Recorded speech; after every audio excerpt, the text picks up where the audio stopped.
danışdım. Ona görə də səs yazma başladı. Ona görə də yenidən tanıtmıram. Sadəcə mən Nailəm və bugünkü qonağım Nərmindir. Nərminə təşəkkür edirəm ki, qəbul elədi və dəvətimizə qoşuldu. Nərmin, zəhmət olmasa özü tanıda bilərsən? Salam hamıya, çox sağ olun ailə dəvətə görə. Mənim adım Nərmin Qoluzadədir. 2021-ci il ATU müalicə işi məzunuyam. Amma klinik praktika ilə məşğul deyiləm. İctimai səhiyyə sahəsindəyəm son 5 ildir. Hal-hazırda Amerikada, New Yorkda, Kolumbiya Universitetində ictimai səhiyyə üzrə magistr təhsili alıram. Çox təşəkkürlər Nərmin.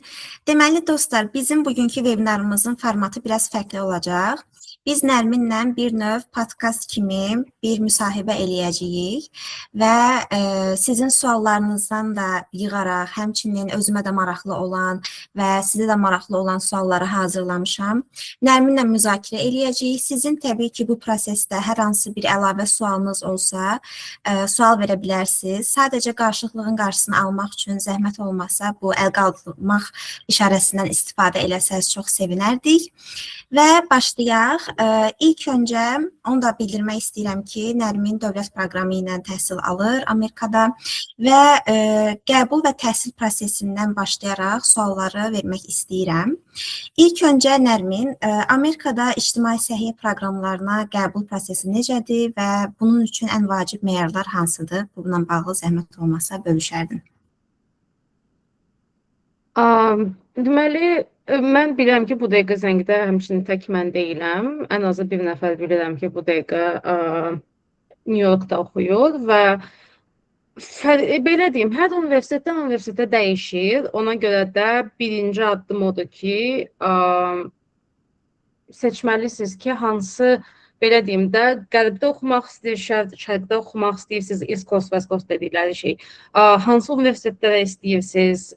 Bunu müəyyən elədikdən sonra həmin universitetlərin veb-saytına girib, onların ictimai səhiyyə proqramının qəbul qaydalarına mütləq baxmalısınız.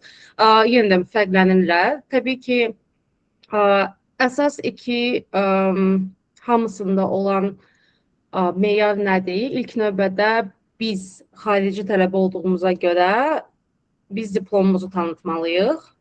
Bu World Education System, WES deyilən bir sistem vasitəsilə olur. Bu həm Kanada üçündür, həm Amerika üçündür. Lakin qəbul prosesləri fərqlidir. Yəni, əgər siz Kanadaya getmək istəyirsinizsə, o ayrı prosesdir. Yox, siz əgər Amerikaya gəlmək istəyirsinizsə, o ayrı prosesdir. WES, Azərbaycan Tibb Universitetinin məzunusunuzsa, Azərbaycan Tibb Universitetinin xəbəri var WES nədir və ona görə açığa çox kömək olurlar və e-mail göndərə bilirlər. Saytda bir neçə, elə bil WES-in saytında bir neçə yol var. Ya siz poçtla göndərə bilərsiniz, ya universitetiniz e-mail göndərə bilər və ya orada daxili razılaşmaları olur universitetlə WES-in. Onlar o sistem vasitəsilə Azərbaycan Tibb Universiteti 2024-cü ildə, 23-24-cü ildə ikinci üsulla eləyirdi. Yəni, poçtla göndərməyə bizə ehtiyac yoxdur. Bu vəziyyəti çox rahatlaşdırır. Mənim təqribən maksimum 2 həftə vaxtımı almışdı, səhv eləmirəmsə. Bu universitetə şəxsən getməlisiniz, onlarla danışmalısınız, öz fakültənizlə. Fakültədə kimsə mütləq, mən müalicə işi 2 fakültəsinin məzunuyam və onların məlumatı var idi, bu nə idi və onlar mənə dedilər ki, bu e-maila sadəcə ərizə forması göndər. O ərizə formasını göndərəndən sonra onlar mənim sənədlərimi, transkriptimi və diplomumu göndərdilər WES-ə. Amma belə bir məsələ var ki, onların bunu göndərməyi üçün siz özünüz tərcümə təsdiq eləməlisiniz. Əlinizdəki diplomu və əlinizdəki transkripti. Bizim transkriptdə ümumi orta qiymət göstərilməmişdi, amma WES-ə o lazımdır. Bunun üçün universitetdən ayrıca bir sənəd istəməlisiniz. Onu da qeyri-rəsmi tərcümə eləyə bilərsiniz və ya rəsmi tərcümə eləyə bilərsiniz. Mən səhv eləmirəmsə, məhz onu qeyri-rəsmi eləmişdim. Qısası, belə deyim, addımlar çox aydındır. Yəni, belə ümumi dedim, amma siz prosesə başlayanda özünüz görəcəksiniz ki, həm saytda izah olunur aydın, həm də universitet açığı kömək olur.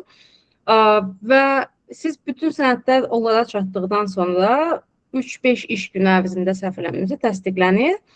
O vaxt təqribən 500 manat idi bu proses. Yəni mən deyərdim ki, IELTS və bu ən maliyyəli iki meyardır. İkinci məsələ WS-dən sonra təbii ki, dil imtahanıdır. Bir çox universitet burada IELTS imtahanını qəbul edir. Amma bəzi istisnalar var. Məsələn, Yale Universiteti mən qəbul olan ili ancaq TOEFL qəbul edirdi. Və mən onlara yazıb soruşdum ki, bəs IELTS imtahanını qəbul edirsiniz? Dedilər, yox. Yəni, bu da sizin şəxsi seçimlərinizdir ki, siz, yəni, sırf arzunuz Yale-da oxumaqdırsa, hə, o zaman siz TOEFL verməlisiniz. Yox, amma əgər yəni, Yale-siz yaşaya bilərsinizsə, necə deyərlər, IELTS imtahanı şəxsi fikrimdir ki, daha asandır TOEFL-dan. Səhv eləmirəmsə, Nailə daha dəqiq deyə bilər. Britaniyada ümumi qiymətə baxmırlar, hamısına baxırlar. Yəni, writing neçədir, speaking neçədir, reading neçədir. Onlar hamısı mən səhv eləmirəmsə, minimum 7 olmalıdır. Amma Amerika universitetlərinin çoxusu ümumi qiymətə baxır. Və ümumi qiymət səhv eləmirəmsə 7-dən yuxarı olmalıdır. 7 və yuxarı. Yəni, belə deyək də, əgər sizin yazınız zəifdirsə, amma qalan ikisi güclüdürsə və qalan üçü güclüdürsə və bu sizin ümumi balınızı yuxarı qaldırırsa, siz Amerikaya qəbul ola bilirsiniz. Amma digər bir məsələ burada odur ki, universitetlərin bir də özünün müraciətindəki nüansları var. Bütün qəbul prosesləri SOFAS deyilən, SOP-HAS deyilən bir sistem üzərindən aparılır. Və orada hər universitet üçün ödəniş var. Bu dəqiqə ödəniş dəqiq yadında deyil nə qədər idi. Səhv eləmirəmsə, ilk universitet 150 idi, növbətilər 75 idi dollarla. İndi qiymətlər dəyişə bilər, yəni bu aktual olmaya bilər. Mən 3 universitetə müraciət etmişdim və bütün universitetlərin portalı eyni olsa da, hər universitetin özünün deadline var, hər universitetin özünün verdiyi suallar var və hər universitetin öz tələbləri var. Məsələn, hansısa universitet sizdən writing sample istəyə bilər. Yəni, ola bilər ki, ona görə deyirəm ki, məsələn, IELTS-da yazınız zəif ola bilər və bu o mərhələdə problem olmaya bilər. Amma əgər universitet sizdən yazı nümunəsi istəyirsə, orada artıq o problem ola bilər.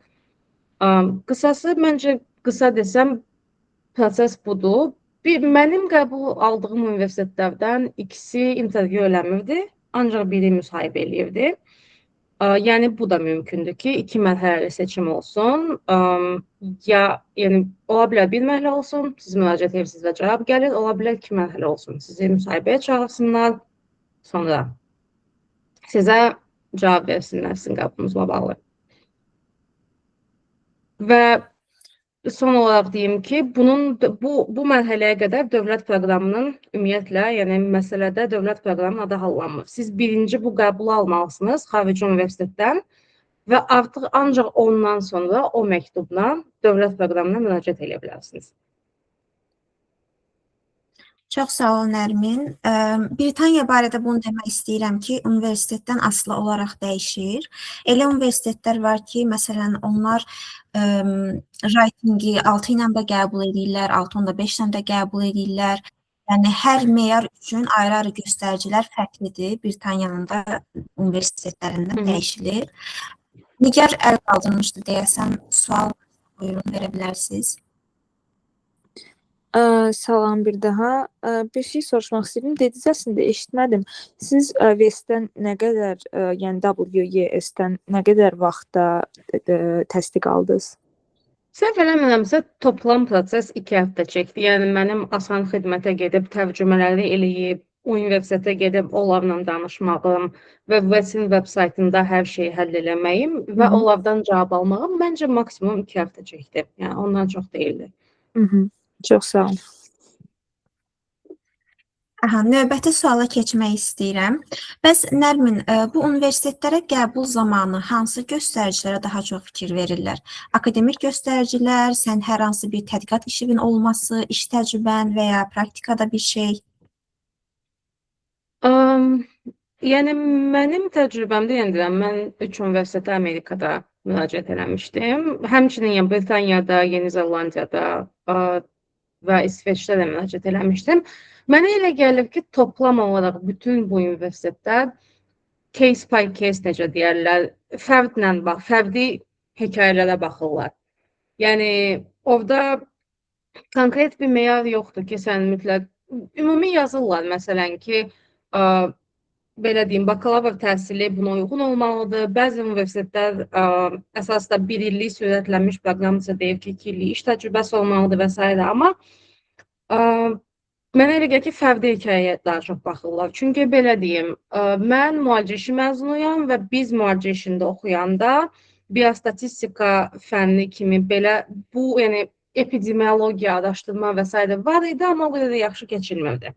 Və deyə bilərəm ki, məsələn, mənim bu mövzuda çox bir dərin biliyim və təcrübəm yox idi. Lakin mənim iş təcrübəm var idi və mənim iş təcrübəm daha çox implementasiya sahəsində idi. Yəni, mən Ümumdünya Səyyahlar Təşkilatında çalışmışam.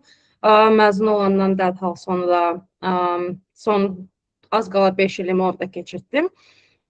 Və mənim belə deyim də təcrübəm araşdırma ilə bağlı deyildi. Mən yəni hard science eləməmişəm, bir content və kəmiyyət araşdırması və s. ilə bağlı bir təcrübəm yox idi. Amma yəni mənim təcrübəm implementasiya sahəsində idi, dövlətlə iş və s. və ilaxır. Və mənə elə gəlir ki, burada əsas nəyə baxırlar? Öz motivasiya məktubunuzda niyə məhz siz bu sahəni seçmisiniz və niyə məhz siz bu universiteti seçmisiniz? Yəni, bu suallara əgər düzgün cavab versəz və sizin əlinizdə olan istənilən təcrübəni bununla əlaqələndirsəz, mənə elə gəlir ki, şansınız var. Yəni deyəm, bəzi proqramlar var ki, orada həqiqətən də məsələn, yəni deyəm, 1 illik sürətlənmiş proqramların çoxusu iş təcrübəsi istəyir. Çünki onların çoxusu belə deyim, artıq mid-career deyirlər, karyerasının ortasında olan peşəkarlar üçündür. Yəni, əgər siz təzə universitet məzunusunuzsa, çox güman ki, orada qəbul ola bilməyəcəksiniz. Çünki onların keçdiyi səviyyə, o advanced level sayılır, ona görə sürətlidir. Amma yəni, çox vaxt sırf şəxsi hekayənizlə niyə məhz siz və niyə sizin təcrübəniz və hətta təcrübənizin olmamağı belə bu proqrama sizə uyğun eləyir. Yəni, bunu ifadə eləyə bilsəz, məncə şanslarınız çoxdur. Aha, çox sağ ol. Bəs, buyurun, sual var idi. Salam bir daha hamıya. Bu iş təcrübəsi məsələsi sırf məsəl üçün public health-la, health management, yəni əgər mən bu sahəyə müraciət eləyirəmsə, sırf o yönümlü olmalıdır, yoxsa məsələn, mən tibbi qutarmışam, ictimai səhiyyə fakültəsini qutarmışam. İş təcrübəm artıq 5 ilə yaxındır var, amma sırf public health ixtisası üzrə yoxdur, laboratoriya məsəl üçün sahəsi üzrədir iş təcrübəm. Yəni, bu yetərli olur, yoxsa başqa cür? Yetərli olur, çünki yenə də bu bir də baxır, siz hansı ixtisasa qəbul almaq istəyirsiniz. Məsələn, epidemiologiya, biostatistika. Mən ətraf mühit və sağlamlıq oxuyuram və bizdə wet lab, dry lab, belə, yəni, əsas uşaqların çoxusu bunlarla maraqlanırlar, gələnlərin və yəni sizin laboratoriya təcrübəniz burada uyğun ola bilər. Yəni, qısası, ictimai səhiyyə çox geniş sahədə, özünüz bilirsiniz, o hər yerdədir. Ona görə mən düşünürəm ki, laboratoriyadakı təcrübəniz yetərli ola bilər. Çünki mənim, məsələn, mənlə oxuyan qrup yoldaşlarımın böyük bir hissəsi buna qədər hansısa laboratoriyalarda işləyiblər. Aydındır, çox sağ olun, təşəkkürlər. Çata da bir sual gəlib ki, Nərmin xanım dedi, MPF məzunu olub, amma İSF üzrə oxuyur magistri. Bəs ATU-da İSF məzunu xaricdə MPF üzrə ixtisasda bilirmi, yoxsa mümkün deyilmi? Mən bildiyim qədərilə mümkün deyil. Çünki əlavə bu tibb təhsili 6 illik olmalıdır. Bizdə ictimai səhiyyədə 5 illikdir. Orada fənlərin kreditləri tam tamamlanmır. Xaricdə bunu tamamlayıb ondan sonra irəliləmək olur, yəni mən bildiyim qədərilə. Nərmin, sən bununla bağlı bir şey demək istəyirsən? Açığı, mən tərsinə yol getmişəm deyənə. Mən klinik təhsillə bağlı heç bir şey deyə bilmərəm. Amma yəni, ictimai səhiyyə fakültəsi mən də razıyam ki, çox güman ki, kredit sayını tamamlamayacaq. Ona görə düşünmürəm ki, mümkündür. Çünki bizə mümkündür, çünki bizim proqram akkreditasiya olunub və bizim proqramda diplom tanıtdıqdan sonra step 1, step 2, step 3, clinical clerkship, rezidentura, yəni yol asanlıqdır, yol budur. Amma hələ ki, indiyə kimi İSF məzunu olub bunu eləyən görməmişəm. Səhv eləmirəmsə, Almaniyada mümkündür necəsə bunu eləmək, amma yalan deyərəm yəni, çünki eləməmişəm belə bir şey və çox da bir məlumatım yoxdur. Buyurun Elnarə. Bir də bu məqalə, tezis, bu kimi məsələlər nə qədər önəm daşıyır müraciət prosesində? Yəni bunların olması həqiqətən vacibdirmi, yoxsa buna çox da fikir vermirlər? Yenə deyirəm, case by case baxırlar, yəni fərdlə baxırlar. Məsələn, mənim məqaləm yoxdur və mənim tezisim yoxdur, çünki müalicə işi. Amma mənim iş təcrübəm var və mənim iş təcrübəm Ümumdünya Səhiyyə Təşkilatındaydı. Yəni bu kifayət qədər onlar üçün yetərli idi. Yəni mən daxili hesabatlarda filan töhfə vermişəm və s. Hətta yəni mənim işim belə deyim, ictimai paylaşılmasa belə mən hansısa işləri görmüşəm. Yəni bu yetərli idi. Siz əgər araşdırma yolu ilə gəlmək istəyirsinizsə, hə. Yəni əgər sizin güclü tərəfiniz odursa, hə, ona baxacaqlar. Amma yenə də o olmadan belə qəbul almaq mümkündür. Mənə elə gəlir ki, PhD proqramlarında məsələ biraz dəyişir. PhD proqramlarında artıq, çünki bu sırf akademik və elmi ixtisasdır deyənə. Çünki Master of Public Health tətbiqi magistr proqramıdır. Bu sırf elmi magistr proqramı deyil. Yəni MS, məsələn, Master of Science, hə, o biraz daha elmidir. Amma MPH daha çox tətbiq edir. Ona görə da tətbiqi background-la da, yəni tətbiqi təcrübə ilə və tərcümeyi halla da düşmək olur. Və PhD-də məncə məsələ biraz dəyişir. Çünki orada məsələn tələblərə baxanda da görür ki, deyir ki, məsələn, ən azından bir neçə məqalədə iştirak etmiş olmaq lazımdır, kiminsə laboratoriyasında işləmiş olmaq lazımdır. Yəni ona görə sırf MPH üçün mən deyərdim ki, yox. Yəni başqa güclü tərəfləriniz varsa, onları da ortaya qoya bilərsiniz. Bu bayaq chatdə yazılanla bağlı bir şey əlavə eləmək istəyirəm. Mənim tanışlarım var, hansı ki onlar tibbi profilaktikanı qurtarıblar 6 illik və Almaniyada işləyirlər həkim kimi, amma necə? Məsələn, həkim epidemioloq kimi, həkim laborant kimi, yəni müalicə işinin spesifik müalicə işinə aid olan ixtisaslar üzrə yox. Yəni siz həkim kimi işləmək istəyirsinizsə belə 5 illik ictimai səhiyyə təhsilini onu necəsə 6-ya tamamlayıb, sonra laboratoriyada və s. işləyə bilərsiniz. Yəni mən bildiyim də bu idi. Və suallara davam eləyək. Nərmin, sən dövlət proqramı ilə oxuyursan, bəs dövlət proqramı olmadan Amerikada necə təhsil almaq olar? Başqa məsələn təqaüd imkanları mümkündürmü? Hansı ki ölkəyə geri qayıtmağı tələb eləmir və s. Mümkündür. Amma mən məsələn maksimum $30,000 ala bilmişdim.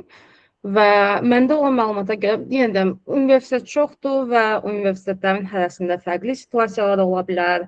Mən Cornell Universitetindən 30,000 təqaüd almışdım 2 illik proqram üçün və mən bilmirəm, bu onların verə biləcəyi maksimumu idi, yoxsa yox. Amma Columbia Universitetinin məndə olan məlumata görə, yəni verə biləcəyi maksimum təqaüd $50,000-dır və mən bilməm, bunu xaricilərə də şamil eləyirlər, yoxsa yox.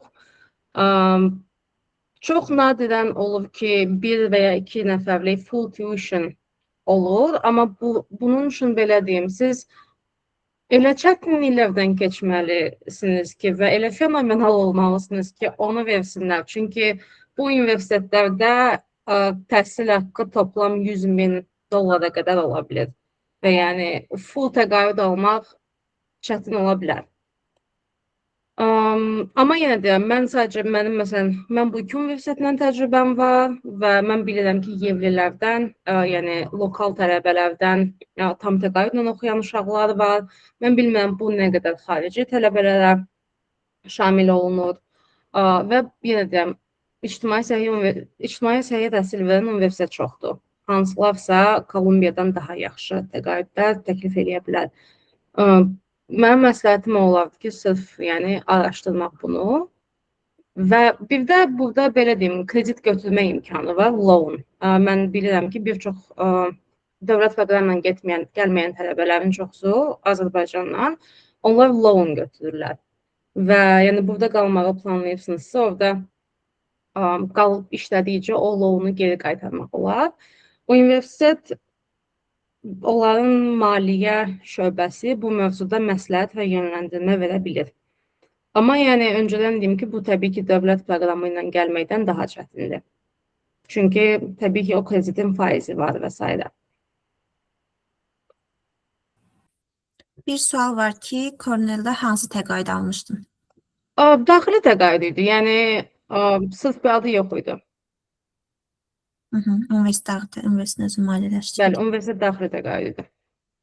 Bir də təqaüdlə bağlı bir şey demək istəyirəm. Ümumiyyətlə təqaüd almaq prosesi necə olur? Məsələn, öz təcrübəmdən, düzdür, mən də dövlət proqramı ilə təhsil alıram, amma buradakı azərbaycanlılardan oxuduğu fakültənin öz təqaüdünü qazanan tələbələr də var.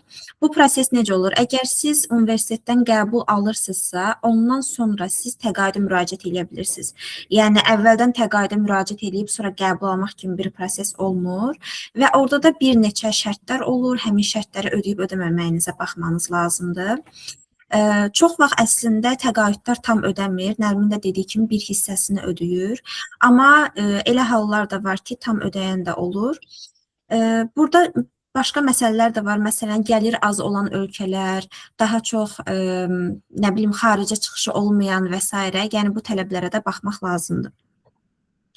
Digər suala keçmək istəyirəm. Bu əslində hər dəfə verilir, amma Nərmin, sən də öz təcrübəni bölüşərsən.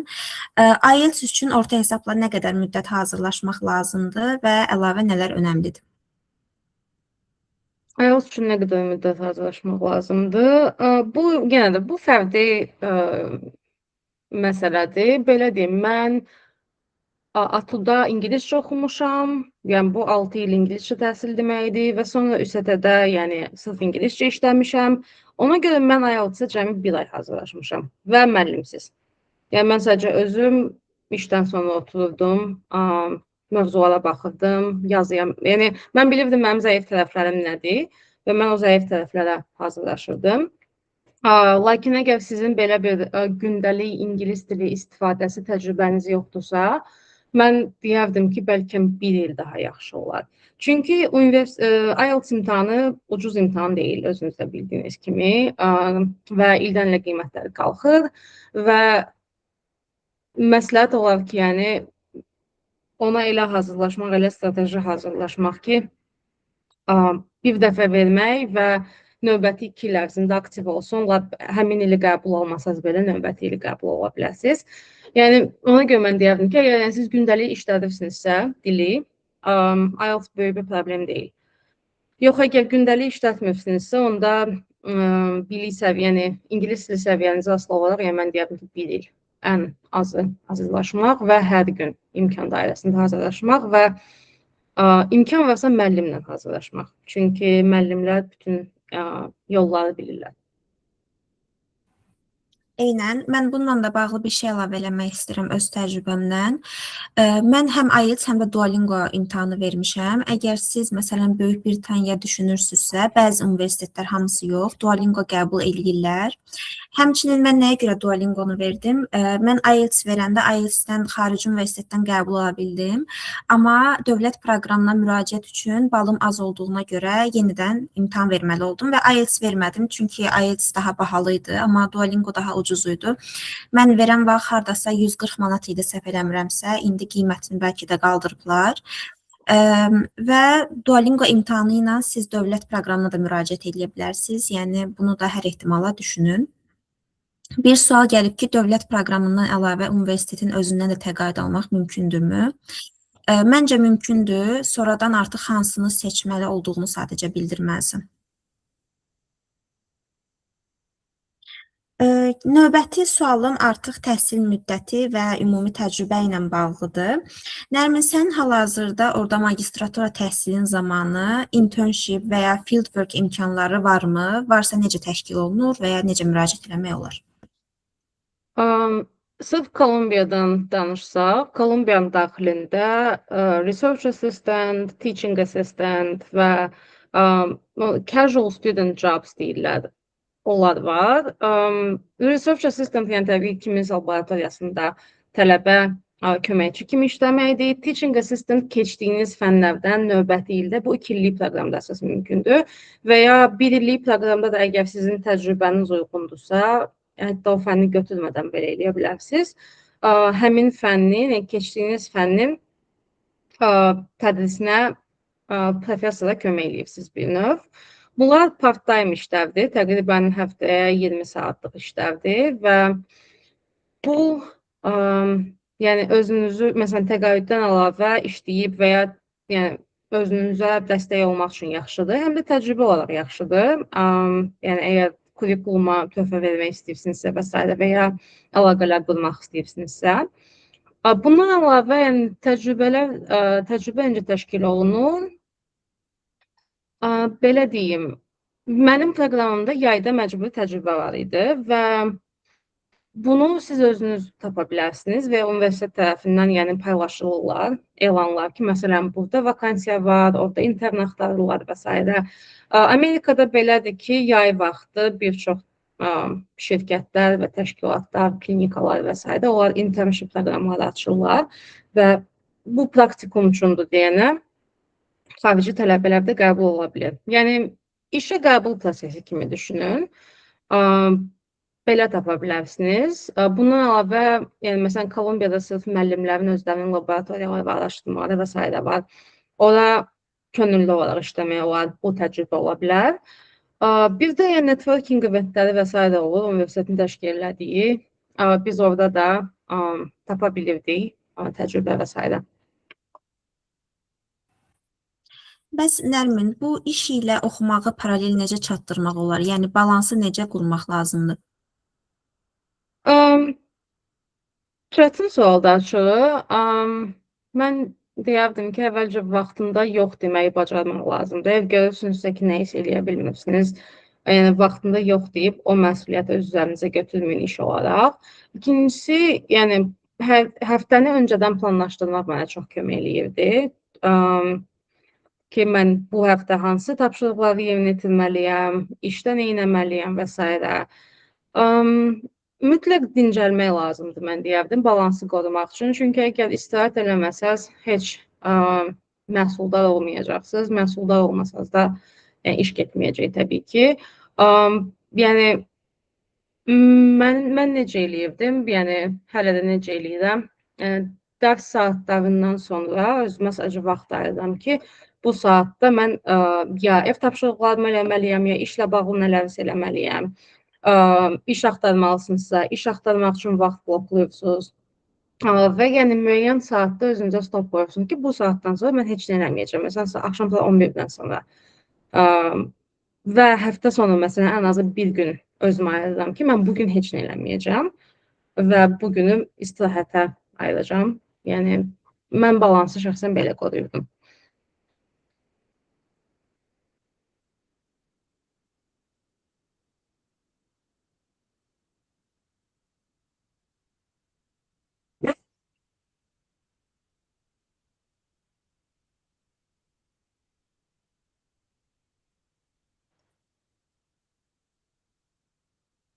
Nailə?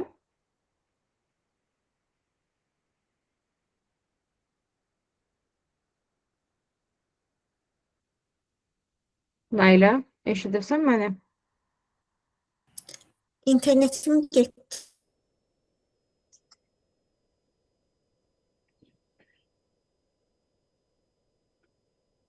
Səsim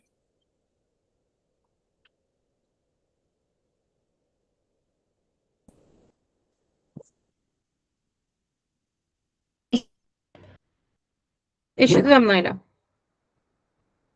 internetim getdi, üzrlü sayın. Aha. Hə, biraz problem oldu. Sualını mən tam eşidə bilmədim, daha doğrusu cavabını, amma yəqin ki, cavab artıq qutardı. Tamam, təşəkkürlər. Növbəti suala keçirəm.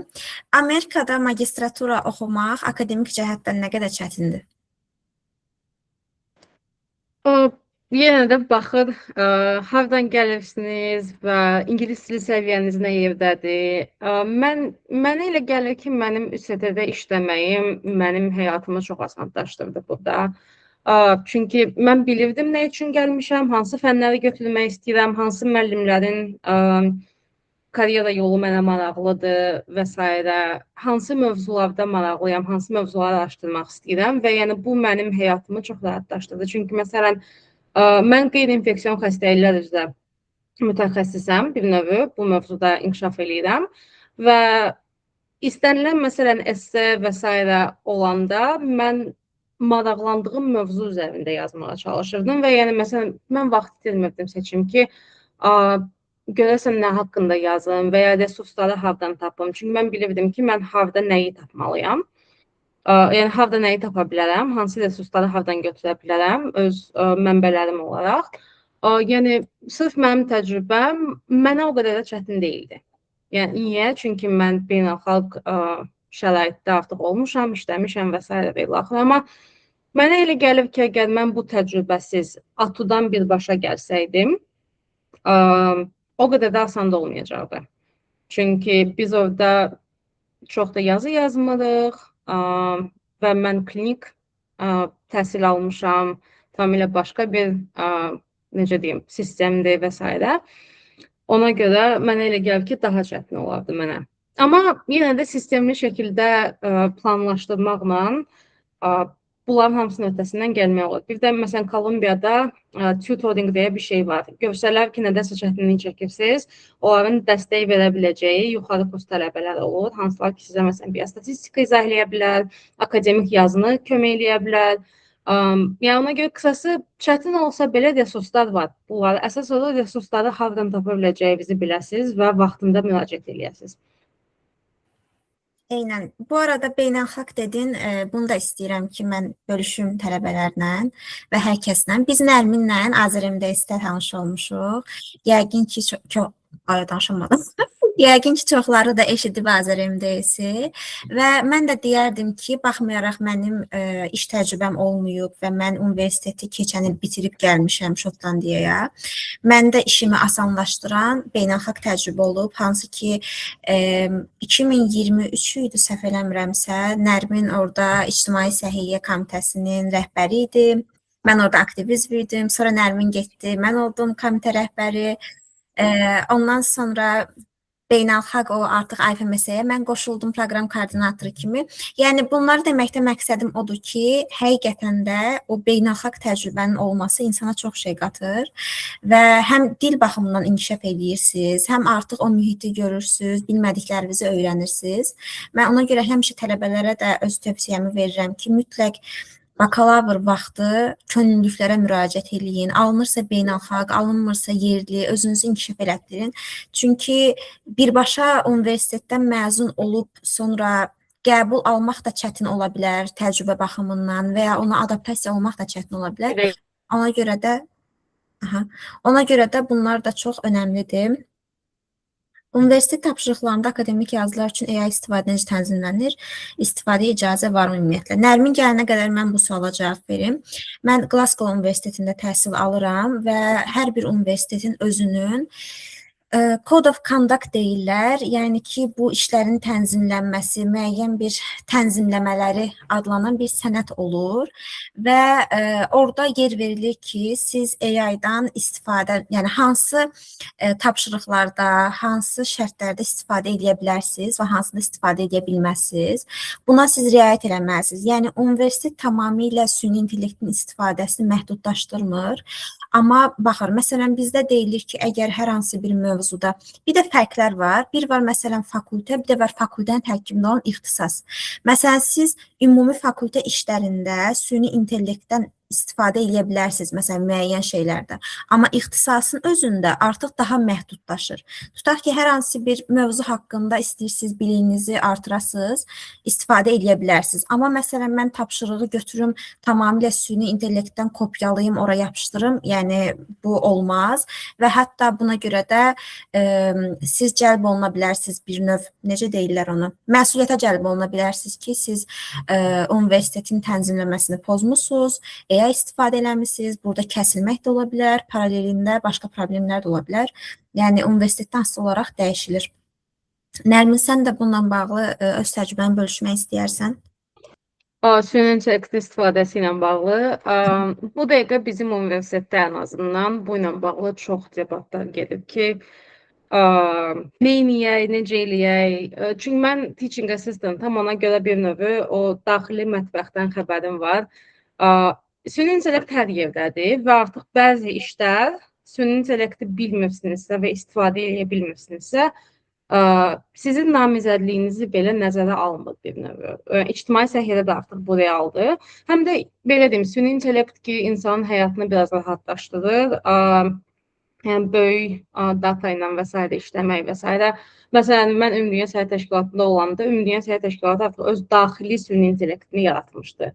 Çünki onlar başa düşürdülər ki, proqresdən qaçmaq olmaz. Həmçinin maliyyə kəsintiləri ilə süni intellekt bir növ böyük bir, məsələn, artıq daxili süni intellektlə biz sosial media postlarını və ya qısa fakt sheetləri rəsmi dillərə tərcümə edə bilirdik.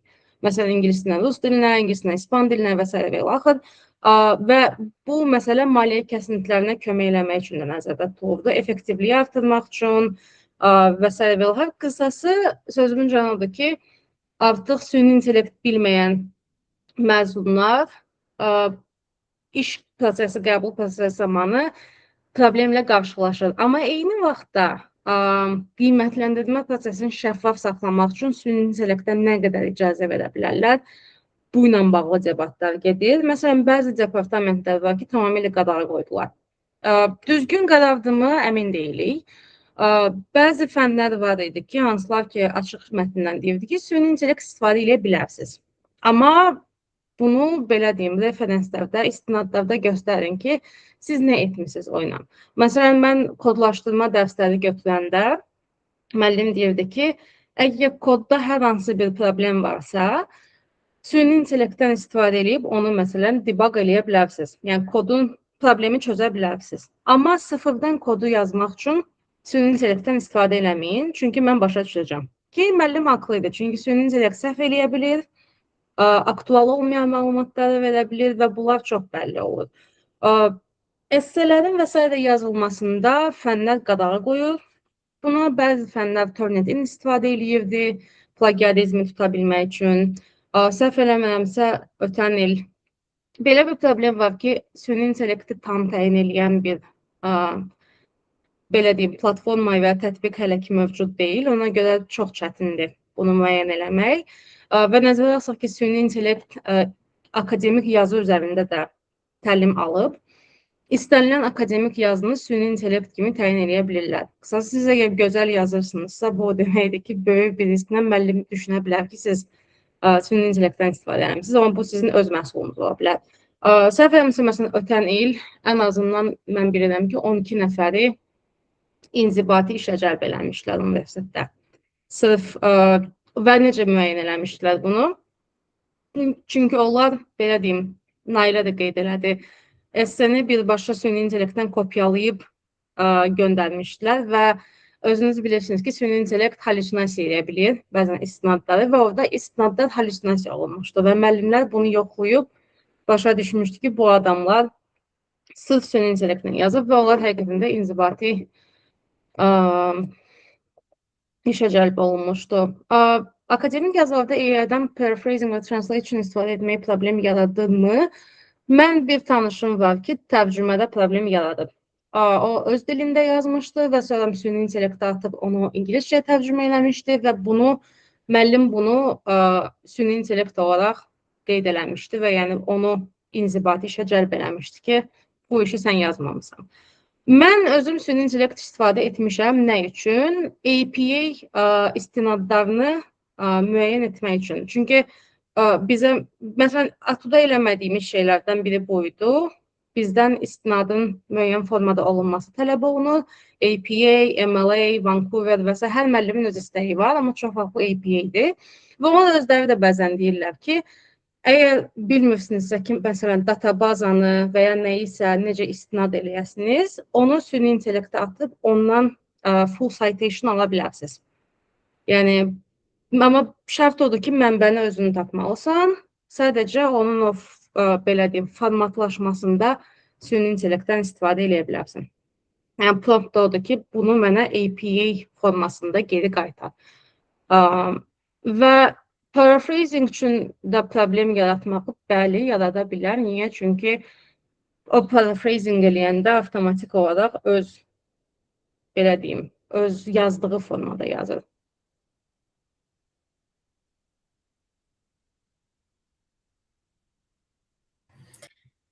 Nərmin, sənin sual var. Yazıblar ki, bu sual bəlkə biraz şəxsi görünə bilər, amma mənə maraqlı gəldi.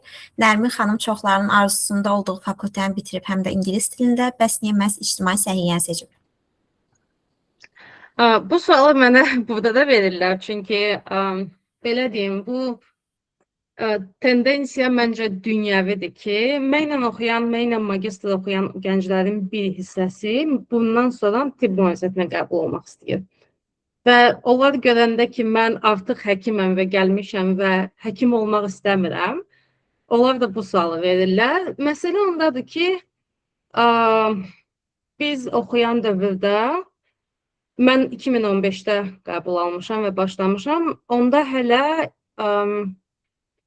bizim vahid sığorta sistemi pilot idi. Yəni, ölkədə vahid səhiyyə sistemi hələ də açıq desək tam formalaşmayıb, amma onda ümumiyyətlə yox idi. Yəni biz sadəcə bilirdik ki, Mingəçevirdə hardasa bir pilot layihə gedir 2016-cı ildən və bilinmir onun axırı nə olacaq. Və yəni fraqmentləşmiş səhiyyə sistemində təhsil aldım mən. Və açığı yəni mənim gördüklərim o qədər də mənim ürəyimi açmırdı. Çünki hiss eləyirdim ki, yəni artıq 3-cü kursdan mən hiss eləyirdim ki, biz daxili xəstələrin propedevtikasını keçməyə başlayanda ki, bizim həll eləməyə çalışdığımız problemlərin çoxusu əslində preventiv səhiyyə mərhələsində dayandırıla bilər. Yəni düzgün, belə deyim, yaşayış mühitinin düzgün qurulması ilə, qidalanmanın, fiziki aktivliyin, belə deyim, check-upların, ilkin səhiyyə sisteminin, hansı ki, təqribən 70%-ə qədər xəstəliklərin qarşısını başlamadan ala bilər. Və yəni artıq bunları gördükcə və sonra pandemiya gəldi təbii ki, 2020-ci ildə. Onda biz total səhiyyə kollapsı gördük, dünyəvi, tək Azərbaycanda yox. Və eyni vaxtda bizim səhiyyə sistemində sığorta sistemi tətbiq olunmağa başladı və onda da nə qədər boşluqların olduğunu gördük.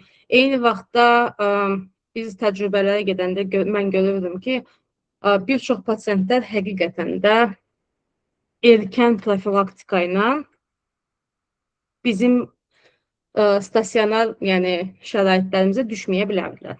Sadəcə profilaktika yox idi deyənə, onlar bugün yəni ağırlaşmış vəziyyətdə gəlib çıxırlar bizə və yəni bunları gördükcə eyni vaxtda Nailə qeyd elədiyi kimi təsadüfən AZMDS-də işə başladım. Mənə bir gün yazdılar ki, bəs ictimai səhiyyə komitəsi var, amma ölmək üzrədir bu dəqiqə. Çünki adam yoxdur, üzv yoxdur. Nəsə eləmək istəyirsən, dedim, niyə də yox? Eləyə bilərik. Qoşuldum, qısa müddət üzrə, yəni 8-10 aktiv üzvümüz var idi, onlardan biri Nailə idi. Biz başladıq maariflənmə və s. işlərinə, həm tələbələr arasında, həm YouTube-da videolar və s. çəkməyə başladıq. Eyni vaxtda iFMS-də öz varlığımızı bildirirdik ki, biz buradayıq, biz varıq. Qısası, bunları elədikcə və 6-cı kursa yaxınlaşdıqca, yenə də pandemiya dövründə, mən eyni vaxtda, belə deyim, patologiya üzrə, patoloji anatomiya üzrə rezidenturaya qəbul olmaq istəyirdim. 3-cü kursdan bəri patoloji laboratoriyada işləyirdim. Orada da gördüklərimdən, yəni o qədər histerektomiya eləyirdilər ki, fikirləşirdim ki, bunun hamısının sanki qarşısını almaq olardı.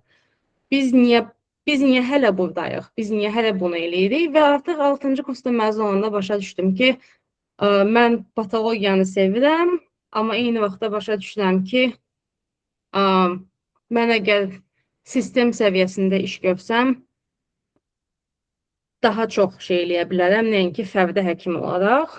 Onda artıq ÜFT ilə bir-iki dənə webinar eləmişdik, tuberkulozla bağlı və s.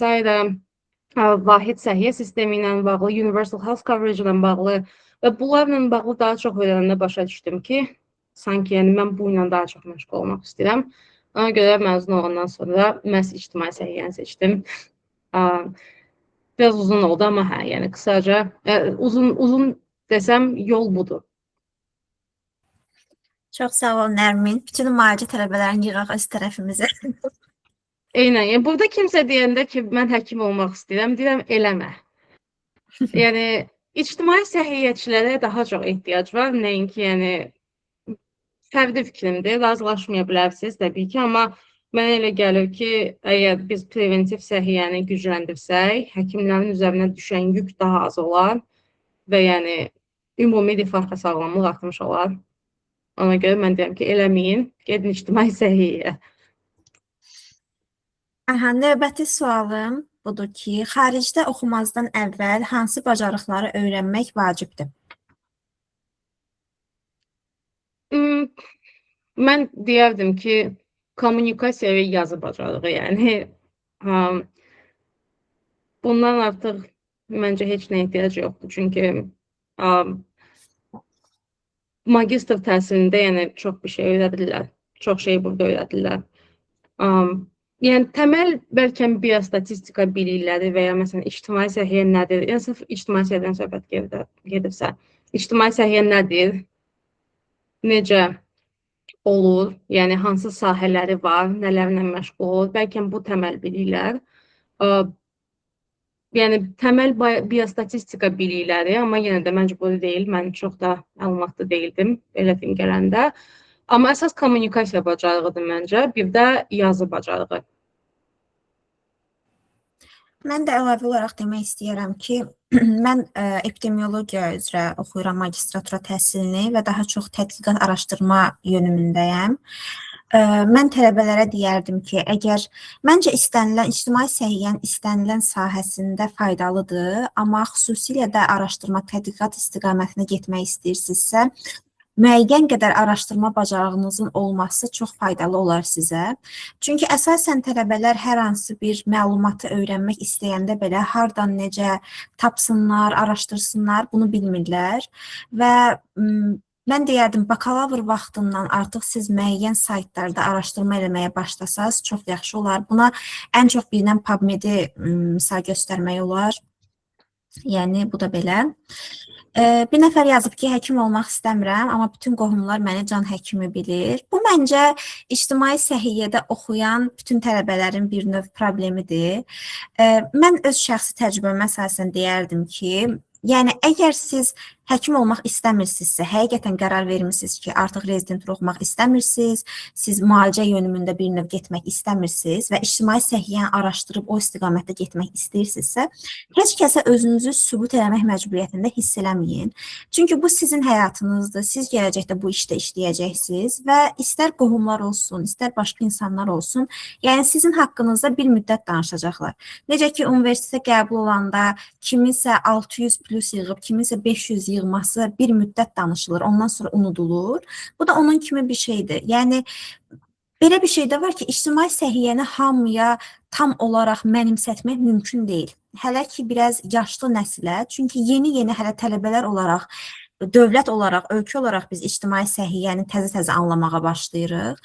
Yəni, hamıya onu anlata bilmərik. Məncə, buna görə özünüzü ekstra məsuliyyət altında hiss eləməyin. Bu ilə bağlı açığı mən deyərdim ki, ona görə kommunikasiya bacarığı deyirəm, çünki əslində hamıya bunu izah eləmək olar. Mənim məsələn şəxsi təcrübəmdən, yəni tamam əksinədir. Mən ailəmə deyəndə ki, mən rezidenturaya getməyəcəm. Niyə? Çünki mən ictimai səhiyyə ilə məşğul olmaq istəyirəm. Yəni başa düşmədilər təbii ki. Özdə nəzərə alsaq ki, mən müalicə işi məzunuyam və yəni onlar düşünür ki, keçici həvəsdir. Mən yəqin ki, əvvəl-axır o xalata geri dönəcəm, amma yəni sonra başa düşdülər ki, yox, yəni keçici həvəsə oxşamır və yəni açığı mənim ailəm çox narahat idi. Bir gün belə deyim, evə qonaqlar gəldi və onlar və özünüz bilirsiniz hamının ailəsində o nə işlə məşğulsan? Dedim bu dəqiqə ÜST-də işləyirəm, ictimai səhiyyə. Və gələn yoldaş farmakologiya ilə məşğul idi. Yəni dərmanların ölkəyə gətirilməsi, logistikası və s. və mən həmin dövrdə medical supply chain üzrə missiya ilə idim. Bizə gəlmişdilər Azərbaycana.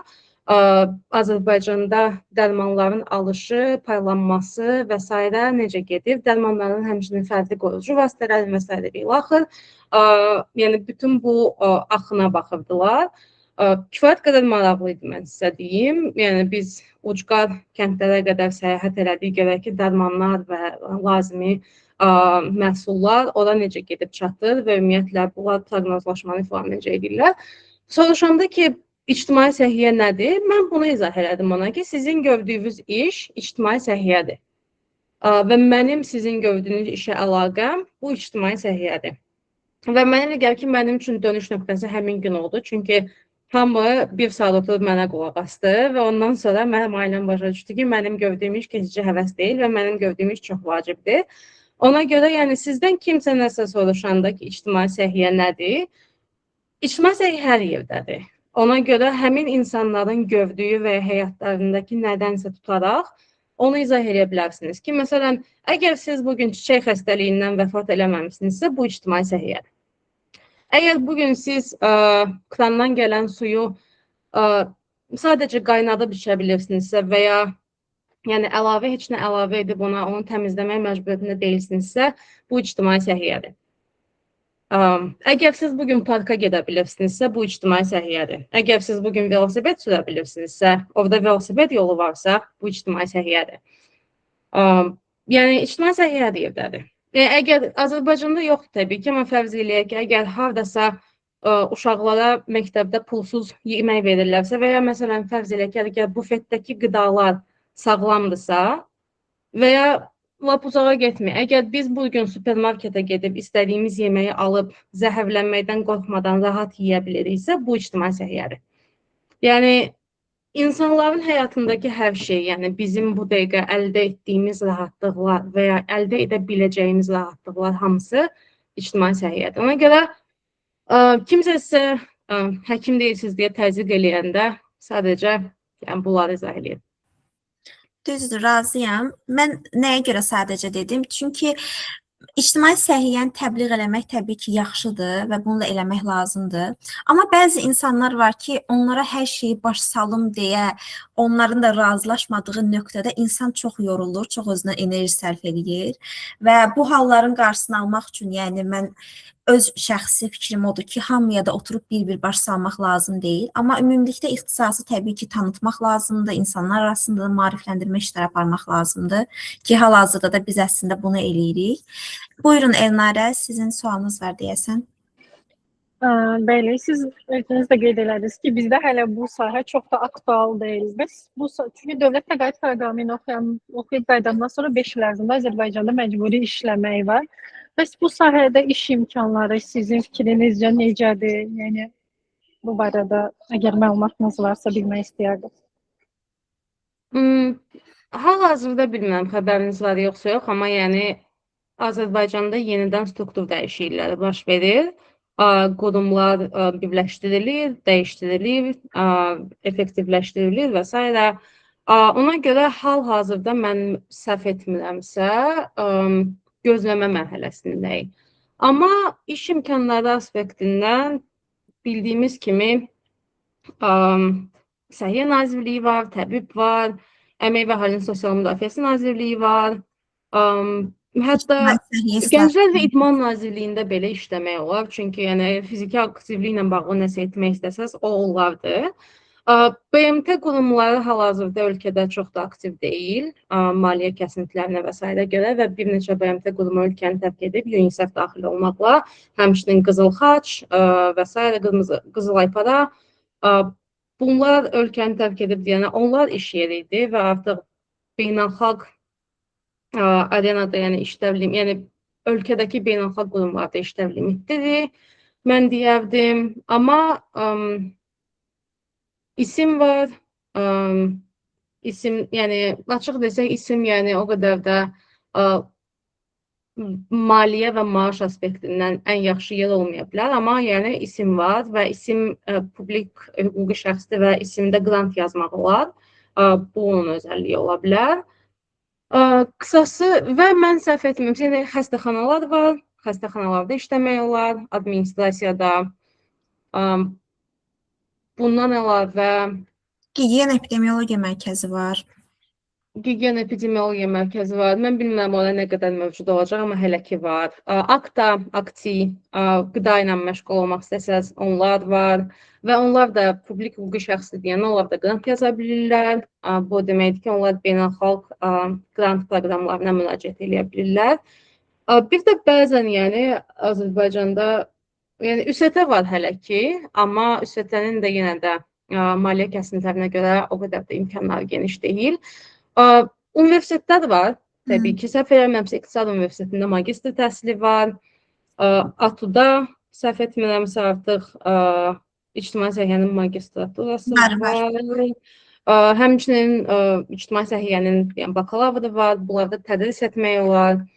Qarabağ Universiteti ümidli görünür hal-hazırda. Qarabağ Universitetində işləmək mümkündür. Naxçıvan var, Naxçıvan Səhiyyə Nazirliyi və s. və ilaxır.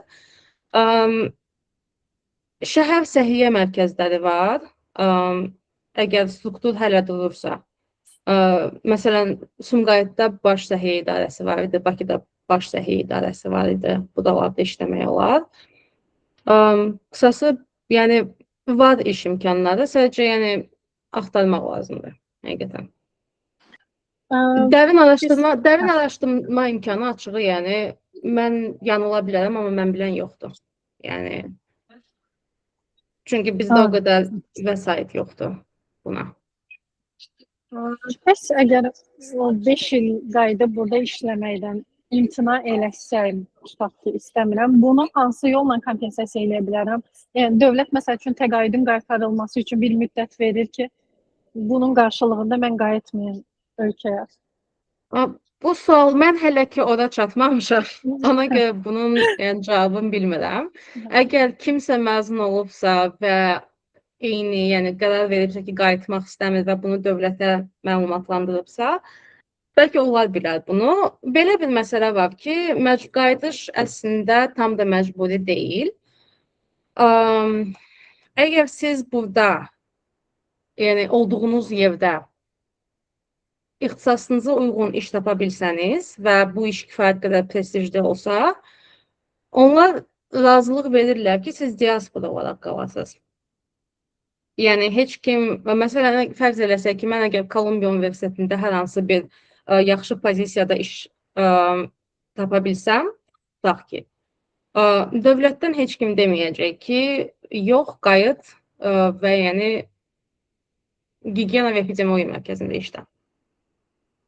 Çünki onlara da lazımdır ki, diaspora olsun və s. Bu bir uğur hekayəsidir, bu bir nailiyyətdir, əgər siz qala bilirsinizsə və yaxşı yerdə qala bilirsinizsə. Yox, əgər sadəcə qalmaq istəyirsinizsə və iş yoxdursa, yenə də bunun cavabını artıq mən verə bilməyəcəm, çünki mən hələ orada deyiləm. Əgər kimsə məzun olubsa və sizin dediyinizi edibsə, onlardan soruşmaq lazımdır. Bununla bağlı bir sual da var idi ki, dövlət proqramı ilə oxuyub geri qayıtdıqda işlə təmin olunurlarmı? Mən bildiyim qədərilə dövlət tərəfindən hər hansı bir işlə təmin edilmək kimi bir şey yoxdur. Siz özünüz iş tapmalısınız qayıdandan sonra. Deyilənə görə əgər hər hansı bir iş imkanları, vakansiyalar varsa paylaşılır. Amma yəni siz dövlət proqramının məzunusunuz, gəlin burada oturun işləyin, belə bir şey yoxdur, təəssüf ki. Səhv etmirəmsə, şəbəkələşmə görüşləri eləyirlər, ildə bir dəfə ya 2 dəfə. Bizim məlumatlarımızı öz databazalarına yığmışdılar. Bilmirəm o databazanı nə qədər istifadə edirlər. Qeyd etmişdilər ki, əgər siz işə götürənlər bizə müraciət eləsə, sizin məlumatlarınızı paylaşa bilərikmi? Və bir də biz dövlət qulluğu, yəni dövlət proqramı ilə gələn tələbələr dövlət qulluğu imtahanından azaddır. Əgər yəni siz özünüzü dövlətdə görürsünüzsə, bu belə deyim, böyük bir üstünlükdür. Növbəti sual bununla bağlıdır ki, xaricdə oxumaqla Azərbaycanda oxumaq arasında əsas fərqlər nələrdir? Yəni bu çətin sualdır açığı, çünki yəni Azərbaycanda da universitet çoxdur, burada da universitet çoxdur. Yəni sırf bu sual çox geniş sualdır açığı və mən buna necə cavab verə bilmirəm. Yəni sırf ATU-da oxumaqla Kolumbiyada oxumaqdan söhbət gedirsə, mən fərqli ixtisaslarda oxumuşam, ona görə paralel çox çəkə bilməyəcəm bu ikisi arasında. Amma yəni əsas fərq odur ki, yəni hal-hazırda mən fənləri bir hissəsini özüm könüllü olaraq seçə bilirdim və ATU-da bu mümkün deyildi. Mən bir tərəfdən başa düşürəm. Niyə? Çünki klinik ixtisasda hər şey bir-birinin üzərində qurulur ona görə bəlkə, amma yəni sual həqiqətən genişdir və mən buna cavab verə bilməyəcəm məncə. Mən öz təcrübəmlə müəyyən qədər cavab verim, çünki mən Tibb Universitetində də ictimai səhiyyə oxumuşam. Burada epidemiologiya oxuyuram, amma kifayət qədər yaxındır. Əslində fərqlər çoxdur, sizə onu deyim ki, çünki bizdə əsas problem hələ bizdə yəni ictimai səhiyyə bakalavr olaraq çox üzərində işlənən bir ixtisasdır və hələ də inkişaf eləməkdə davam edir. Ona görə də oturmuş bir sistem yoxdur və biz yeni fənlərin tədrisində çox çətinlik çəkirdik. O baxımdan ki, materiallara çıxışımız o qədər də yox idi. Xarici mənbələrdən olan materiallar tərcümə olunurdu Azərbaycan dilinə, PDF şəklində biz elə bil onları öyrənməyə çalışırdıq. Müəyyən olunmuş bir kitab yox idi ki, tutaq ki, bu materialdan siz istifadə edib bu fənni öyrənəsiniz və hər il yeni bizə fənlər tədris olunurdu. Tutaq ki, seçim fənləri var idi, sığorta. Amma sığortanın tədrisi ilə bağlı əlimizdə bir material yox idi və tərcümə şəklində oxuyurduq. O çox çətinlik yaradırdı. Çünki mən məsələn burada oxuyanda görürəm ki, bir tələbə olaraq mənim sadəcə eləməli olduğum şey oxumaqdır. Yəni mənim hər şeyə çıxışım var. Kitabxanaya var, resurslara var, istər onlayn olsun, istər əyani şəkildə olsun. O materialları mən asanlıqla əldə edə bilirəm. Çünki bilirsiniz yəqin, Böyük Britaniyadır, ABŞ-dır. Yəni bunlar ictimai səhiyyənin bir növ vətəni sayılırlar və burada artıq ictimai səhiyyədə oturmuş bir sistem var. Və neçə illərdir ki, insanlar bu işlə məşğul olurlar. Ona görə də o materiallara əldə eləmək baxımından mən daha çox rahatam və bilirəm ki, bu ixtisasda nədirsə bunu əldə edə biləcəm, amma bizdə o çox çətin idi. Başqa mən deyərdim ki, nə fərq var? Tədris eləyən müəllimlər və professorlar. Çünki bizdə fakültədə tədris eləyənlər müalicə işini bitirən həkimlər idi bir növ və onların bir qismi ictimai səhiyyə üzrə ixtisaslaşmışdı, bir qismi yox. Amma burada tədris edən müəllimlər demək olar ki, ictimai səhiyyə sahəsində ixtisaslaşıb və bu da fərq yaradır. Çünki biz bakalavr vaxtında məsələn müəllimə yaxınlaşıb soruşanda müəyyən bir şeyi o çox vaxt cavab verə bilmirdi. Çünki bu sahədə o qədər də, necə deyim, təkmilləşməmişdi. Çünki daha çox müalicə istiqamətində idi. Amma burada biraz o fərqlidir. Yəni mən bunları əlavə edə bilərəm. Sual gəlib çətə ki, salam, məzun olduqdan sonra Ümumdünya Səhiyyə Təşkilatına işləməyə başlamısınız, yoxsa tələbə olarkən orada könüllü fəaliyyət göstərmisiniz? Hər ikisi. Tələbə olarkən biz onlarla AZMDS sahəsi sayəsində əlaqə qurmuşduq və pandemiya vaxtı onlarla 2 webinar etdik, səhv eləmirəmsə və məzun olandan sonra mən belə deyim, mən qərara gəlmişdim ki, mən dediyim kimi ictimai səhiyyə sahəsinə getmək istəyirəm, lakin sahədən xəbərim yoxdur. Çox da, yəni mən birinci yoxlamaq istəyirdim, görüm ki, bu həqiqətən də mən bunu eləmək istəyirəmmi və eləmək istəyirəmsə hansı nələr mənə maraqlıdır. Məsələn, infeksion xəstəliklər, qeyri-infeksion xəstəliklər və epidemiologiya, biostatistika, nə? Və ona görə mən sadəcə ÜST-yə müraciət elədim ki, sizdə yəni intern olaraq mən fəaliyyət göstərə bilərəmsə, çünki sahəni öyrənmək istəyirəm, şad olardım. Bu da mənim rezüməm, necə tərcümeyi halım. Və onlar dedilər ki, açığı bizdə bu dəqiqə layihə başlayır. Gözəl günlər idi açığı, çünki onda hələ layihələr başlayırdı. İndi o qədər də gözəl günlər deyil. Və onlar dedi ki, bizdə layihə başlayır və bizə orada texniki assistent lazımdır. Hansı ki, tibbi, belə deyim, background-u var və həmçinin dilləri bilir və tərcümələrlə və s. kömək eləyəcək. Mən həm də tibbi tərcüməçi kimi işləyirdim. tələbə olduğum müddətdə. Ona görə mənə təklif edilib ki, yenə də gəlib assistent olaraq işləməyəsən və beləliklə mən ÜST-də işləməyə başladım. Əvvəlcə assistent olaraq, sonra təqribən il yarımdan sonra konsultant olaraq regional ofisə keçdim. Eyni vaxtda ölkə ofisində də işləməyə davam edirdim. Təşəkkürlər. Belə bir sual var ki, səhiyyə iqtisadiyyatı sahəsi sizcə nə qədər perspektivlidir və gələcəyi varmı? Şəxsi fikrim kifayət qədər perspektivlidir və kifayət qədər gələcəyi var. Çünki günün sonunda hamını maraqlandıran odur ki, onlar nə qədər pul qənaət eləyəcək və ya nə qədər pul qazanacaq. Ona görə, yəni əgər health econ oxumaq istəyirsinizsə, mən deyərdim ki, ixtisaslaşmağa dəyər sahədir. Aha. Növbəti sual səhiyyə idarəçiliyi ilə bağlıdır ki, səncə səhiyyə idarəçiliyində ən böyük səhvlər nələrdir? Yenə də geniş sualdır. Kimin səhiyyə idarəçiliyində səhv nəyə deyirik və s. Yəni açığı, yəni mən düşünmürəm ki, mən buna cavab verə bilərəm. Yəni Amerikanın səhiyyə idarəçiliyindən söhbət gedirsə, Amerikanın əsas problemi odur ki, onların səhiyyə sistemi fragmentləşib və yəni əlçatanlıq o qədər də yaxşı deyil. Yəni təsirləri pis olmaya bilər və araşdırmaları pis olmaya bilər, amma fərd olaraq mən sizə deyim ki, düşündüyünüzdən daha pisdir burada vəziyyət. Çünki onlarda vahid səhiyyə sığortası deyə bir şey yoxdur. Yəni bu ölkə bəlkə tək-tük ölkələrdən biridir ki, Universal Health Coverage istiqamətində irəliləmir, ondan qaçmağa çalışır. Nərmin, sənin şəxsi təcrübənə əsasən, əgər geriyə dönsəydin, nəyi fərqlə eləyərdin? Yəni, məhz səhiyyə karyera istiqamətində, belə deyək. Məncə heç nəyi, çünki hal-hazırda gəldiyim nöqtədən kifayət qədər məmnunam və mənə elə gəlir ki, bundan öncə elədiyim şeyləri etməsəydim, burada olmazdım, ona görə heç nəyi. Chatdə bir sual var ki, Amerika universitetlərində müraciət üçün TOEFL və SAT lazım idi master üçün.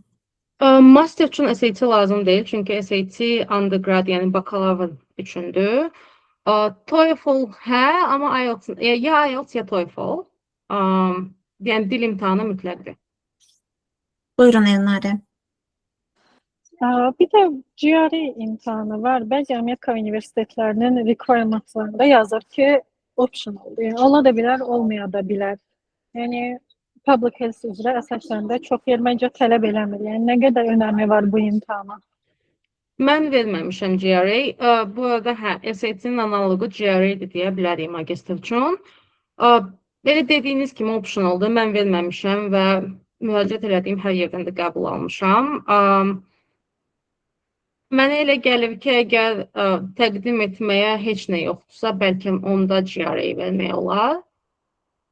Amma yəni yenə də özləri də yazdığı kimi optionaldır. Bir də ikinci bir sualım. Magistr təhsilindən sonra indi düzdür, siz hələ magistr təhsilindəsiniz, bilmirəm nə qədər məlumatınız var. PhD üçün müraciət eləmək imkanı bəs ardıca elə bir imkanın barəsində maraqlanmısınızmı, necə eləmək olar? Ona da təqaüdlə davam eləmək olurmu? Bəli, mən maraqlanmamışam, amma mənim qrup yoldaşlarım var, hansılar ki, artıq PhD-yə qəbullarını alıblar və bundan sonra dərhal orada davam eləyəcəklər. PhD bir növ maaşlı iş kimidir. Yəni artıq elə dövrlər deyil ki, siz pulsuz PhD eləyəsiniz. PhD-lərin yəni bir çoxu, ən azından Amerikada fully fundeddir. Yəni onlar sizə maaş verirlər və siz oyla bir növ yaşayırsınız və eyni qaydadadır. Yenə bir platforma var, bütün müraciətlər oradan olur. Burada PhD proqramı çox belə strukturlu proqramdır. Yəni konkret illəri var, konkret proqram var, hansılar, yəni tələblər var, hansılar ki, yerinə yetirməlisiniz və s. Dərslərə qoşulursunuz. Yəni və eyni qaydada deyirsən, Sofasda elə, yəni eyni platformadır ya da başqa platformadır, hansından ki, müraciət eləmək olur. Britaniyada və digər ölkələrdə tam da məlumatım yoxdur, amma mən bilən mən məsələn LinkedIn-də görürəm ki, bəzən paylaşırlar ki, məsələn ilin ortasında PhD pozisiyası açılır. Amma Amerikada sırf bu bir sikldır bir növü. Yəni müəyyən dövrdə açılır, müəyyən dövrdə bağlanır. Onu qaçırtdırsa növbəti ilə qədər PhD qəbul ola bilmirsiniz. Britaniyada mən demək istəyirəm PhD barədə. Nərmin də qeyd elədiyi kimi müxtəlif vaxtlarda açıla bilir PhD-lər və siz müxtəlif, yəni vaxtlarda başlaya bilirsiniz, ya sentyabrda, tutaq ki, ya fevralda, ya iyunda və əsasən məsələn oxuduğunuz universitetin öz saytı da sizə e-mail şəklində göndərir ki, məsələn filan bir professor bu mövzu üzrə PhD tələbələri axtarır, müraciət edirsiniz. Eynilə də Avropada da qarşıma çıxıb, yəni çox vaxt professorlar paylaşırlar, universitetlərin özünün rəsmi saytlarında da olur, girib araşdıra bilərsiniz və müraciət tarixləri də fərqli olur bu şəkildə. Nərmin, sənə sual gəlib ki, hansı universitetlərə müraciət eləmişdin? Mən sırf Amerikada Kolumbiya, Cornell, bir də UPenn, Pensilvaniya Universitetinə, İsveçdə Karolinska, Yeni Zelandiyada Auckland, Britaniyada Imperial College idi, səhv eləmirəmsə, King's College idi. Bir də başqa bir universitet vardı, amma açığı yadımda deyil artıq. Bir sual da var ki, PhD və master arasında təhsildən sonra praktikada daha üstünlük verilən hansıdır? Hansı durumda PhD, hansı durumda master oxumaq məsləhətlidir? Belə deyim, magistr oxumasaz, çox vaxt magistr oxumasaz PhD oxuya bilməyəcəksiniz. Yəni, bunlar bir-birinin üzərinə qırılan pillələrdir. Nadirən olur ki, məsələn, həkimlik dərəcəsi ilə siz birbaşa PhD-yə gedə bilirsiniz. Amma əgər yəni də özünüzü кейsi düzgün təqdim edə bilsəz və əgər araşdırmanız və s. varsa. Deməli, belə deyim, əgər siz sahəyə qayıtmaq istəyirsinizsə və işləmək istəyirsinizsə, məsələn, mənim situasiyam odur, mən PhD oxumağı planlamıram. Ən azından yaxın 10 ildə. Yəni, məzun olandan sonra mən sahəyə qayıtmaq istəyirəm və magistr dərəcəsi ilə iş tapmaq mümkündür. Yox, əgər siz akademiyaya qayıtmaq istəyirsinizsə, müəllim olmaq istəyirsinizsə, professor və akademik səviyyəsinə qalxmaq istəyirsinizsə, mütləq şəkildə PhD-niz olmalıdır. Buyurun Elnarə xanım. Bir də universitetlərə qəbul hissəsi barəsində danışdınız. Bəs bu təqaüd prosesində, təqaüdə qəbul, əsas nələrə önəm verirlər? Nə üzrə hazırlıq eləməliyik? Çünki orada müsahibə filan mərhələsi də olur. Bu barədə qısa da olsa məlumat səhmət olmasın. Deməli, belə bir şey nəzərinizə çatdırım ki, tarixlər biraz üst-üstə düşməyə bilər. Yəni, bu stresli prosesdir açığı, çünki mən qəbulu təqribən 26 iyul almışdım və yəni orientasiya həftəsi 21 avqust başlayırdı. Yəni, və siz artıq ona, yəni, belə deyim, və mən Kolumbiya Universitetinə razılığımı kör-körənə vermişdim. Yəni, depoziti və s. hamısını mən kör-körənə şəkildə, yəni mən bilmirdim mən təqaüd alacam yoxsa yox, amma mən razılıq vermişdim. Çünki belə deyim, ən azından Amerika universitetlərinin ən gec deadline-ı onlara hə və yox demək üçün mayın 1-idir. Bizimkilər, yəni dövlət proqramı sənəd qəbulunu 15 aprel açdı və 5 iyuna kimi davam edəcək. Yəni, birinci ən əsas meyar odur ki, bu stresli prosesdir və tarixlər üstə düşmür, hazır olun bu məsələyə. İkincisi, yenə deyirəm, əgər məsələn, seçdiyiniz universitet onların siyasında varsa və ya top 10 universitetdirsə və birinci mərhələdəki bütün meyarları yerinə yetirmişsinizsə, mən deyərdim ki, demək olar ki, işin 70%-ni həll eləmişsiniz. Müsahibə mərhələsində əsas odur ki, özünüzü ifadə eləyə bilərsiniz ki, niyə məhz siz, niyə məhz bu ixtisas və niyə məhz bu universitet və bitirəndən sonra planlarınız nədir? Və orada elə bir 3 nəfər olur. Biri Neft Fondundan, bir Təhsil Nazirliyindən, bir də sizin ixtisasınız üzrə mütəxəssis olur bir növ. Mənim müsahibəmə həkim idi və mən tanıyırdım, Atudan idi. Patoloji fiziologiyada səhv eləmirəmsə dərs deyirdi. Və yəni Nailə dediyi kimi, deyəsən ictimai siyasətdən xəbəri yox idi. Məndən miokard infarktının biomarkerlərini soruşdu. Və yəni belə suallar gələndə sizə əsas odur ki, özünüzü itirməyəsiniz və toparlayıb deyəsiniz ki, mən ictimai səhiyyə üzrə müraciət edirəm və bu mövzuda ixtisaslaşıram. Klinik tədris almaq üçün getmirəm.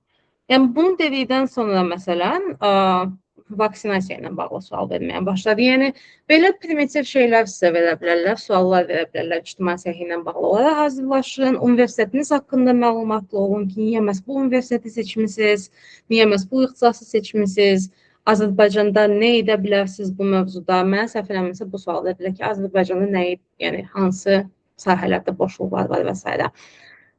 Qısası mən deyərdim ki, belə.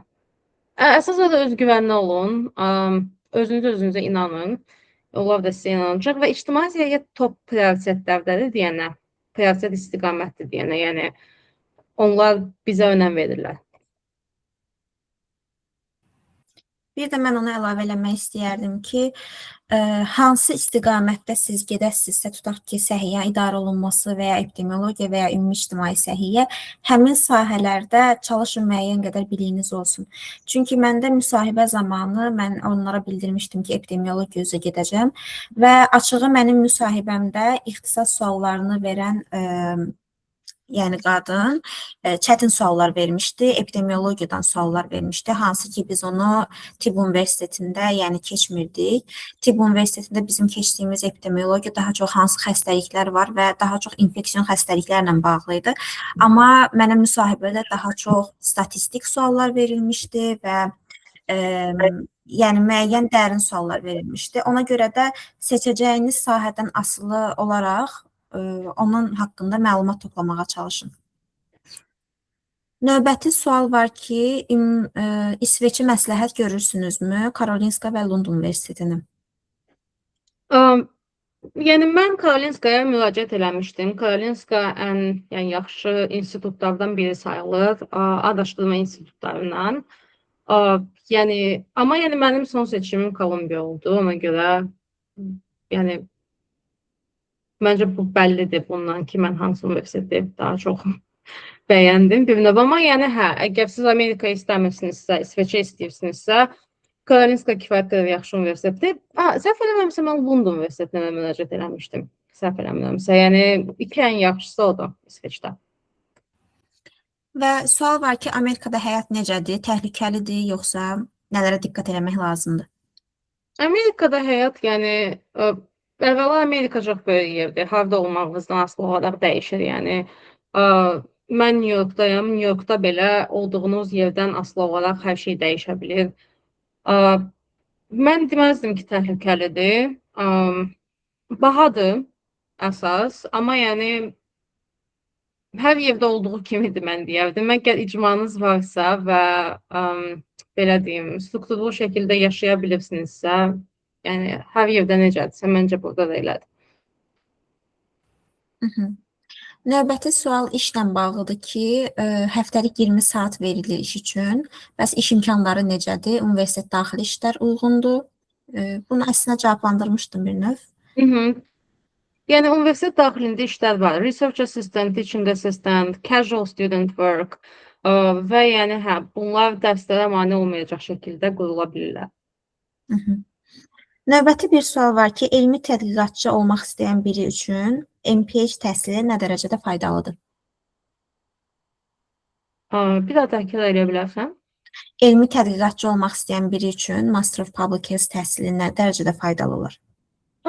Master of Science bəlkə daha yaxşı olar. Daha strukturlu Master of Science and Data Science və s. Intoxicology, baxır, yəni nə etmək istəyirsiniz. MPH-lə də araşdırmacı olmaq olar. Mən məsələn, keyfiyyət araşdırmaları üzrə ixtisaslaşıram bir növ həm də. Yəni mənim, belə deyim, götürdüyüm dərslər Public Health Research Methods'dir. Və yəni mən bu dəqiqə survey interviews və s. və bunlar üzrə ixtisaslaşıram. Data analiz, data toplanması, kəmiyyət araşdırmaları üçün data collection və s. məlumatların toplanması ilə bağlı daha çox ixtisaslaşıram. Amma məsələn, Data analizi bu artıq biostatistikadır. Mən o mövzuda ixtisaslaşmıram. Bir növ mən nə vaxt araşdırma eləmək istəsəm, mənə biostatistika üzrə mütəxəssis lazım olacaq. Və ya məsələn çətin bir araşdırma qurmaq istəsəm, mənə epidemioloq lazım olacaq study design üçün. Çünki mən o mövzuda məlumatlıyam, amma o qədər də yox. Epidemioloqlar bunu daha dərindən keçirlər. Qısası baxın, siz nə qədər dərinə getmək istəyirsiniz? Ondan asılı olaraq Master of Science daha yaxşı, uyğun ixtisas ola bilər. Eynən qatılıram. Mən məsələn bizim universitetdə bir ümumi olurdu ki, ümumi ictimai səhiyyə magistraturası oxumaq, hansı ki Nərmin də onun təhsilini alır. Və ya bizdə 4 növ ixtisaslaşma var idi. Səhiyyənin təşviqatı, səhiyyə iqtisadiyyatı, epidemiologiya və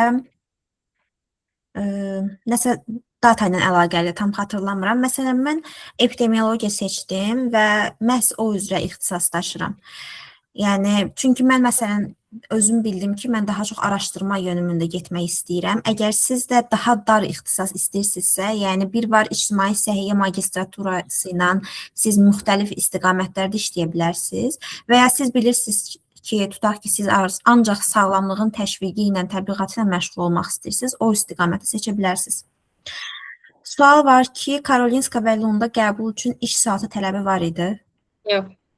Xeyr. Yəni iş saatı o hər universitetdə olmur. Məsələn, Böyük Britaniyada da çox universitetlər heç işin olmasına, yəni məcbur eləmirlər. Könüllü fəaliyyəti və s. kifayət eləyir. Və son sualımı vermək istəyirəm Nərmin. Təhsil müddətində maliyyə baxımından ən böyük çətinliyin nə oldu? Heç nə çıxır. Çünki mən belə deyim, bayaq da dediyim kimi kölkəlanə olaraq razılıq vermişdim və yataqxana məsələsini də həll eləmişdim deyənə. Mən heç nə ilə problem yaşamadım. Yəni dövlətin verdiyi maliyyə ilə minimal da olsa burada yaşamaq mümkündür. Həmçinin yenə də mən işləyirəm deyənə əlavə gəlir mənbəyim də var. Amma mən bilirəm ki, bir çox gənclər üçün əsas problem yaşayış olur, harda yaşamaq. Çünki çox adam yataqxana və s.yə depozit və s. ödəmir və gözləyir ki, cavab çıxsın və ondan sonra çox qısa müddət olur ki, özünüzə ev tapasınız və s. Bu ən çətin maliyyə problemi ola bilər. Bir də yəqin ki, gözlənilən maliyyə problemlərindən biri o ola bilər ki, əgər məzun olandan sonra burada qalmaq istəsəz və həmin müddətdə iş tapmaqla problem olsa, o periodda maliyyə çətinliyi ola bilər. Yəni şəxsən mənim, yəni so far so good necə deyirlər. Aha, təşəkkürlər. Mənə sual gəlib ki, birinci semestr ümumi 2-ci il öz ixtisasımız yönümlü oxuyuruq. Bizdə elədir, Glasgow Universitetində birinci semestr hamı eyni dərslərə girdi, amma ikinci semestrdən artıq hər kəs öz seçdiyi ixtisasın fənlərinə daxil oldu. Mənim suallarım bu qədər idi. Sizin hər hansı bir sualınız varmı? Varsa buyurun.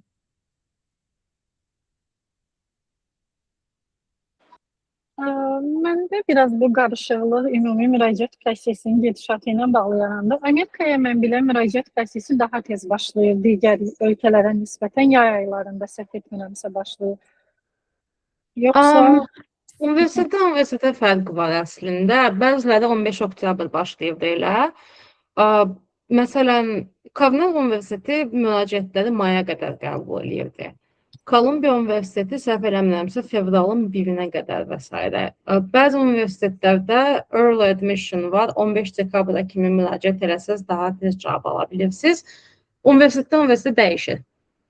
Mənim tövsiyəm olardı ki, özünüzə bir Excel hazırlayın və orada qeyd eləyin nə vaxt açılır və açıldığı gün çox da önəmli deyil mənim fikrimcə. Nə vaxt bitir müraciət.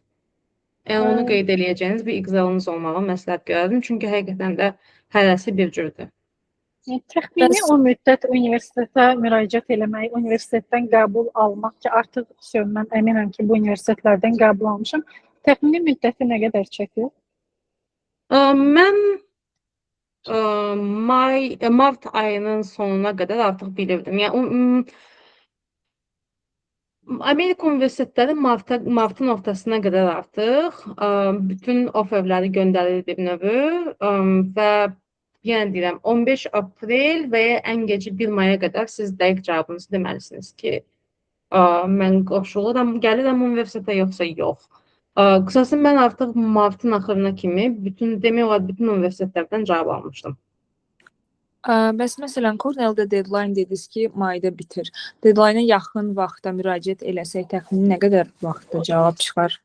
Mənim heç bir bu barədə cavab verə bilməyəcəm, çünki mən bacardıqca tez müraciət eləmişdim. Yəni Cornell deyəsən ona rolling basis eləyirdi, yəni gəldikcə baxırdı. Və mən bilmirəm nə qədər sürət. Yəni mən ən azından bir ay yarım artıq bütün cavabları aldım yəni. Çox sağ olun. Nərmin, bir söz soruşum. Burada bir sual gəlib. 2 illikdir səndə magistratura, məndə 1 illikdir. Sizdə ixtisaslaşmaq olur 2 illik magistrdə? Bəli, mən dediyim kimi ətraf mühit və sağlamlıq üzrə ixtisaslaşıram və onun alt ixtisası olaraq da Public Health Research Methods, yəni ictimai səhiyyədə araşdırma üsulları üzrə dərslər götürürəm. Bu o deməkdir ki, birinci semestr hamımız eyni oxuyuruq. Növbəti semestrdən başlayaraq hərə öz departamentinin dərslərini götürür və hərə öz alt ixtisasını, yəni mənim situasiyamda ictimai səhiyyənin araşdırma metodları ilə bağlı dərslər götürürdüm. Qısası ixtisaslaşmaq olur. Təşəkkürlər. Nigar, əlinizi qaldırmısınız, yoxsa bayaqdan qalıb? Yox, bayaqdan qalıb. Aha, tamam. Deməli, dostlar, çox təşəkkür edirəm qoşulduğunuz üçün. Ümid edirəm ki, sizin üçün faydalı bir webinar oldu və suallarınıza cavab tapdınız. Nərmin, sənə də çox təşəkkür edirəm. Vaxt ayırdın, qoşuldun. Mən bu webinarın rekordunu YouTube-da yerləşdirəcəm. Linki də sizlə bölüşəcəm. Əgər ətrafınızda maraqlananlar varsa, eyni ilə gec qoşulanlar oldusa, başdan ayağa baxa bilərsiniz və hər hansı da sualınız olsa qrupda yaza bilərsiniz, cavablandırmağa çalışarıq. Bir də bunu demək istəyirəm ki, bu tipli webinarlarımız Nərminlə başladı və davam edəcək. Artıq müxtəlif universitetlərdə təhsil alan, ictimai səhiyyə magistratura təhsili alan insanlarla da görüşmüşəm. Onlarla da webinar təşkil edəcəm, suallarınızı cavablandırmaq məqsədi ilə. Yenə də hər hansı sualınız, rəyiniz, fikriniz olsa yaza bilərsiniz. Çox təşəkkür edirəm. Əlavə sualınız yoxdursa, bitirə bilərik webinarı. Çox sağ olun bir daha və çox sağ ol təşkil etdiyin üçün Nailə. Başdı. Deyirdim, nəsə demək istəyirsənmi? Əlavən varmı? Yox, yəni kimin sənəsə sualı olsa, yəni